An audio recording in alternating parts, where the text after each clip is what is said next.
تخرس قتلتك. يا حصلت. طب ورحمة ابوها رمضان لا قلبك ذو القعدة.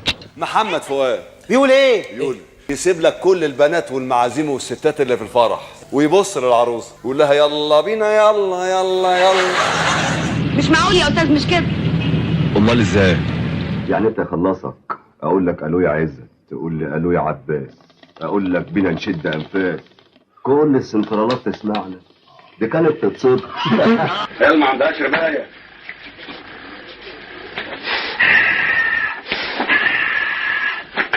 كده هتطلع لك سنان يا مرعاشي. نعيم مع السلامه يا معلمين. سلام يا فوق.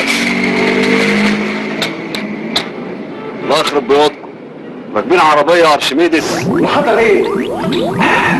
ده يد 2 كب الف 4. يعني ايه؟ يعني حامض الكبريتيك. بيتك دي ميه نار. ما انا عارف، امال انا ماسكها بالكلينكس. الحمد لله. احنا السيوله اللي معانا خلصت، طمعانين في فتره سماح منك لحد اول الشهر. ما احنا في اول شهر عباس. ليه؟ احنا في كام منه؟ احنا في 5 منه. الله، ما كده يبقى خير. انا وخير يا سعاده الباشا، هو لو ما كانش مات على ايدينا كان هيموت على ايدين ناس تانية. من لم يمت بالسيف مات بالمطر يا سعاده الباشا. احنا كده اخوات استبين، انت من الناحيه دي وانا من الناحيه التانية. خلاص وريني بقى عرض كتاف اهو. بس البت اللي لذيذه قوي البت اللي عامله كده دي اسمها الغام. ما أثير حوالين مسرحية لا مؤاخذة يا منعم، وإن وصلوا المسألة إلى الخروج عن النص إلى قضية عرضت أمام المحاكم المصرية. يعني كانت المسألة إن أنا بقلد المطربين. يعني في فنانين آخرين غير الأستاذ فؤاد المهندس بيقفلوا على فنانين آخرين غير عادل إمام وسيد زيان وفروفلوكس. خد بقى الحته دي، مع الانفعال يتعطل الادراك. عمرك شفت فنان مات من أكتر من 25 سنة؟ يعني قبل دخول الألفية الثالثة، ومع ذلك لسه موجود بقوة لحد النهاردة. ببساطة افتح السوشيال ميديا هتلاقي صورته في كوميكس وفيديوهات، مرة بيضحكنا بإفيه ومرة بيقول حكمة. يعني أنا لسه بسمع حكمته لحد دلوقتي. انا اشك اذا انا دبوس ومرة يكشف مفارقة من حياتنا كأنه عايش وسطنا دلوقتي. تحيا مصر وتحيا تحيا كل ناحيه الكل قال، بس انتوا سيبوها تحيا وهي تحيا وتبقى عال. الجيل الجديد رجع يكتشفه من جديد وشاف انه مش مجرد فنان كوميدي، لكن حالة فنية نادرة حكمتها عابرة للأجيال وتجاوزت حدود الزمن. تعالوا نغوص مع بعض في حكايته ونعرف ازاي أنغام كانت سبب في دخوله السجن 15 يوم. في ناس عايزة تتسلق على حساب ناس، وأنا ما عنديش مانع إن أنا أوطي وراكب على كتفي كل الناس اللي عايزين يوصلوا. وإيه سبب خلافاته مع عادل إمام؟ في يوم من أيام قرية ميت الكرماء في محافظة الدقهلية اتولد نجاح الموجي اللي اسمه على شهادة الميلاد مكتوبة عبد المعطي محمد حجازي الموجي يوم 11 يونيو سنة 1943. لكن في مصادر تانية بتقول إنه اتولد سنة 1945. عاش عبد المعطي وسط أسرة بسيطة وهو واحد من ضمن 14 أخ وأخت، لكن مع ضيق الحال العيلة اضطرت تسيب البلد وتروح تعيش في حي حدايق القبة في القاهرة، وده لأن والده كان بيدور على شغل. وهو صغير طفولته ما كانتش مثالية لأنه اتعرض للتنمر من زمايله بسبب رفعه الزايد وكانوا بينادوه قرقر. لكن عبد المعطي كان مركز أكتر في حياته المليانة بالدوشة مع إخواته وعيلته الكبيرة. ولما كبر عبد المعطي ووصل لسن الجامعة دخل كلية التجارة، لكن للأسف ما طولش فيها لأنه اترفد بسبب إنه كان ما بيقدرش يعدي مادة الإنجليزي، فاضطر إنه يكمل دراسته في حاجة تانية ودخل معهد خدمة اجتماعية اللي دراسته فيها ساعدته قدام في تحليل الشخصيات اللي بيقدمها نفسيا. وخلال دراسته فيها انضم لفريق المسرح في المعهد وبدأ إحساسه إنه عايز يبقى ممثل يكبر يوم بعد يوم، لأنه من الأساس كان بيحب التمثيل من صغره، وبسبب اسم عيلته اترشح لأول دور في حياته لأنه من عيلة محمد الموجي. فده خلاه بعد معهد خدمة يفكر انه يدرس في المعهد العالي للفنون المسرحية، لكنه اترفض رغم انه قدم 3 مرات. بس في حاجة مهمة جدا هنا، اننا لازم نبص تاني في معايير الاختيار في المعاهد الابداعية في مصر، لانه واضح ان في خلل او محتاجة شوية مراجعة، لان اللي اترفض بدل المرة 3 بقى واحد من اهم الكوميديانات في مصر، في حين ان اغلب اللي بيتقبلوا محدش بيسمع عنهم حاجة اصلا. بس بالرغم من ان الموجي اترفض الا انه صمم على حلمه، خصوصا لما غاظوا صاحبه بكلامه. فبقول له انا صعبان عليا قوي ان المعهد خلص لان مفيش حفلات سمر، قال انت عبيط، احنا اصحابك وزمايلك كنا بنسقف لك وخلاص، يعني ما تاخدش الحكايه ايه جد بجد. وفعلا قدر انه ياخد الخطوه لما انضم لفرقه ثلاثي اضواء المسرح في نهايه الستينات، واول مسرحيه اتعرف فيها كانت فوازير ثلاثي اضواء المسرح سنه 86 مع سمير غانم وجورج والضيف احمد. لا بيتي يديك ده ولد معقد طبعا مش عرفك اصله متكتف غصب عنه. وكمان مسرحيه فندق الاشغال الشقه سنه 69. فرقني يا حسني. حسني حمد بيه نزلني يا حسني. اتفضل يا فرجي. وهنا لازم نقول ان اسم عبد المعطي بدأ يتغير الاسم المعروف بيه نجاح. اخويا الكبير في السن راجل متقاعد واسمه نجاح، فقلت له انا اسمي نفسي نجاح واشتغل وانت اتدرجت حازم، فهو سعيد جدا بان الاسم بيتردد يعني، وانا في نفس الوقت اسعد منه. وده كان بدافع انساني جدا، لانه حب يخلد اسم اخوه الكبير اللي كان بيعاني من ضمور في العضلات واللي هو كان بيعتني بيه طول حياته. نجاح حس ان اخوه ليه مكانه كبيره في قلبه فاختار اسمه تكريما ليه. وبالمناسبه اخوه توفى وهو عايش سنه 1986، وكمان اغلب اخواته ماتوا في حياته وما تبقاش منهم الا 3 بس. المهم نجاح الموجي كمل في مسيرته الفنيه بادوار صغيره لمده تقريبا 10 سنين، بيتنقل فيها ما بين دور صغير لدور اكبر واكبر. بدات شهرته من مسرحيه جوليو روميت سنه 73. وايه اللي حضراتكم لابسينه ده؟ لا ولا حاجه، بس احنا كنا حفله تنكريه. لكن انتشاره بدأ في مسرحية المتزوجون بشخصية الواد مزيكا سنة 76. هتفهم في السياسه؟ افهم في السياسه؟ انا الشعب. وسمير وجورج كان ليهم الفضل انهم وصلوا نجاح للجمهور. هم اصحاب الفرقه وانا المفروض موظف عندهم، ومع هذا لما اقول افيه جديد فتاني يوم يقفوا يخدموا على الافيه كما لو كنت انا صاحب الفرقه. ونجاح قدر انه يوصل لعامة الشعب لانه اكتر ممثل بيعبر عنهم، انسان بسيط وطيب وعلى سجيته، وعلشان كده الناس حبته. نجاح شخصية مزيكا فتح له الطريق، وعمل بعده دور المدرس صابر اللي بيحاول يعلم اسعاد يونس في مسرحية عروسة تجنن سنة 1980. هدرس على الواقف يا ناس، هدرس على الواقف. هتقعد يا عبيط. وشخصيته كانت مميزة وحبها الجمهور جدا وعلقت معاهم. وبعد نجاحه على المسرح في مسرحيات وصلت لحوالي 10 في بداياته، بس اتجه للسينما وظهر في أفلام زي فيلم 4-2-4 سنة 81. يقط الخطيب وغزل حسن شحاته ومروه جعفر واخش على 18 واجيب الجون. يا سلام. وكمان دخل عالم الدراما، واول نجاحاته على الشاشه الصغيره كان في مسلسل اهلا اهلا بالسكان سنه 84. ثم انا قلت لك 100 مره ما تلبسش البدله الكروهات دي. مالها البدله كروات؟ ده انسامبل بلاط حمام مفيش منه، ده غالي قوي يا ستان. وعلق مع الجمهور دور السباك اللي قدمه، وكلمته المشهوره فيه هتسلك هتسلك. البلاعه مسدوده والشقه هتغرق. البلاعه مسدوده يبقى هتسلك.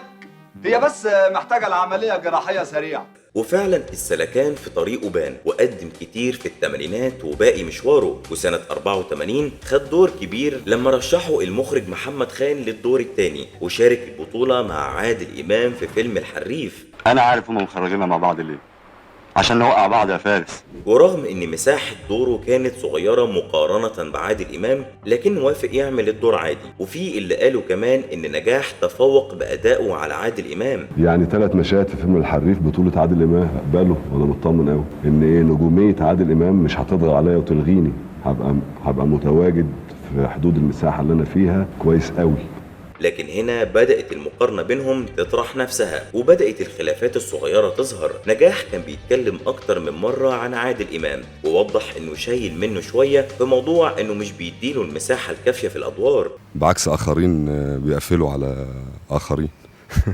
يعني في فنانين آخرين غير الأستاذ سواد المهندس بيقفلوا على فنانين آخرين غير عادل إمام وسيد زيان وفاروق فلوكس. لا والله المشاهد العادي بيبقى قاعد في الصالة وفاهم التقفيل وفاهم إن ده بيحاول يمنع ده ان هو يقول وكده. وده ظهر لما عادل امام رشحه لفيلم سلام يا صاحبي، ونجاح وافق في الاول، لكن لما لقى ان دوره اتشال منه رفض انه يعمل الدور ده. ومن هنا بقى فيه شرخ بينهم، والجمهور حس ان فيه توتر، والمقارنه بينهم ما وقفتش. والكلام طلع تاني لما نجاح صرح وقال ان فاضل له تكه ويوصل للي وصل له عادل امام. ان عادل امام يوصل الى قمه السينما ان شاء الله الدور عليا، يعني هي بس المساله مساله وقت، لسه على الحلو تكه. بس المرة دي عادل إمام ما ردش على الكلام ده، ونجاح من ناحيته كان شايف إن في حاجات كتيرة بتوقفه ومش بتخليه يكمل الطريق بالشكل اللي كان بيحلم بيه غير مساحة أدواره. لكن كل ده ما منعش إنه على مدار تاريخه الفني شارك في أعلى 100 فيلم مصنف في السينما المصرية، زي فيلم الحب فوق هضبة الهرم سنة 86. شيش نازل 2 شايف ريسك يا زغلول عينيا بسرعه شويه الله. والكتكات سنة 91. خير يا شيخ حسني. مساء الخير يا هرم. مساء النور يا اخويا. اللي جايه بسي. مساء الفل. وليا بنفسج سنة 93. علي الزنقوري لا يقرأ القرآن في المقاهي. كل شوية هقول علي الزنقوري علي الزنقوري، يعني علي الحجار. المهم نرجع تاني لأعماله. من بعد فيلم الحريفة شارك في أدوار متوسطة زي دوره في فيلم 4 في مهمة رسمية مع أحمد زكي سنة 87. هو بقى كان عايز يدفع 10 جنيه بس وبعدين ولا قبلين لو عند حضرتك وقت نروح نزوره سوا في مستشفى القصر العيني. وفي نفس السنة عمل دور مختلف في مسرحية خد الفلوس واجري.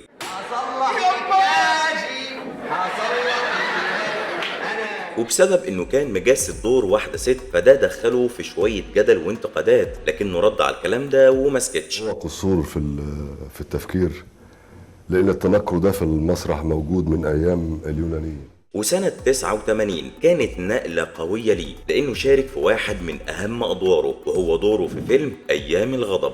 على العموم للجنان 7 فوائد. خد عفو.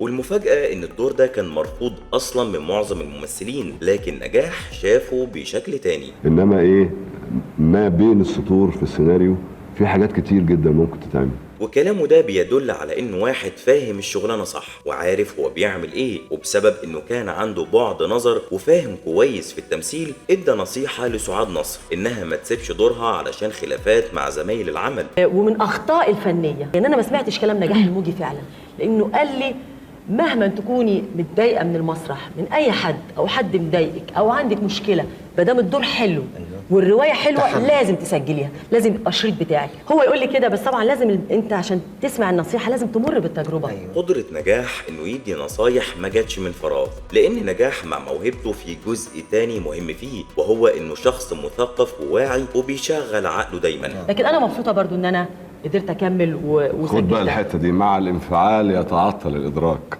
وبالمناسبة كمان قبل ما ننقل على حاجة تانية، نجاح غنى في فيلم أيام الغضب أغنية سلم لنا بقى عالترماي.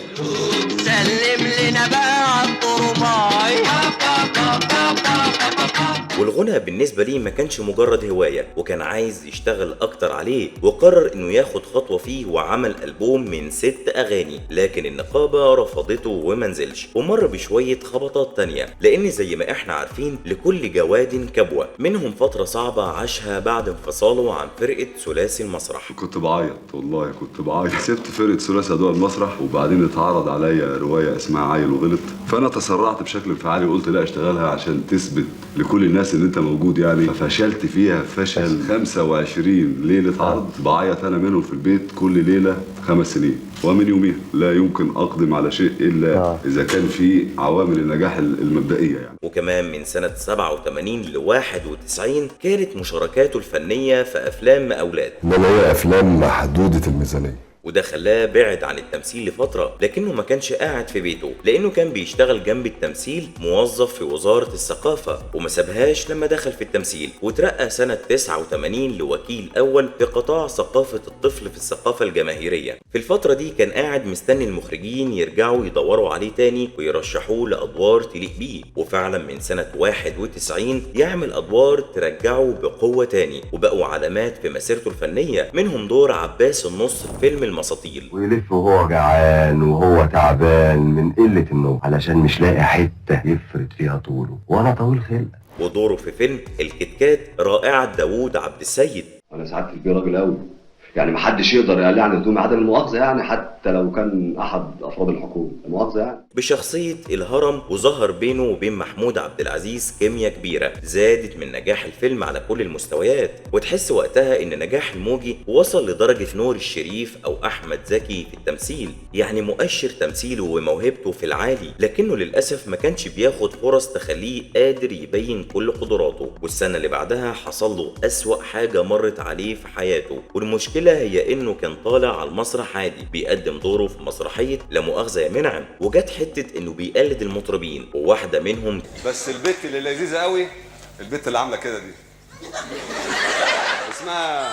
اسمها ألغام. يا ساتر يا رب. كحاجة تلقائية طلعت منه، وأصلا نجاح كان معروف عنه إنه بيخرج عن النص كتير وخد جوائز قبل كده على الحتة دي. الخروج عن النص نوع من أنواع الإبداع يعني. لكن المرة دي الموضوع كان مختلف، لأن أنغام لما عرفت إنها اتذكرت في المسرحية بالطريقة دي اعتبرت الموضوع سخرية منها واستفزها لقب ألغام، فرفعت عليه قضية سب وقذف واتحكم عليه بالسجن 3 شهور، لكنه قضى في السجن 15 يوم وفي الآخر خد براءة وطلع. ولما الموضوع اتفتح قدامه برر اللي عملته أنغام إنها محاولة للشهرة منها عن طريقه. في ناس عايزة تتسلق على حساب ناس، وانا ما عنديش مانع ان انا اوطي وراكب على كتفي كل الناس اللي عايزين يوصلوا. يعني لبلبة قالتها وسيد الملاح قالها وسمير غانم قالها، ما هياش جريمة. وكمان كان شايف ان اللي بيفهم مش هيعمل كده، لكن الاهم في كل ده انه طلع منها على خير. وسنة 93 بيفاجئ الكل بدوره في فيلم ليه يا بنفسج يا مفتري يا ضلال ايه بتربى له الوسواس.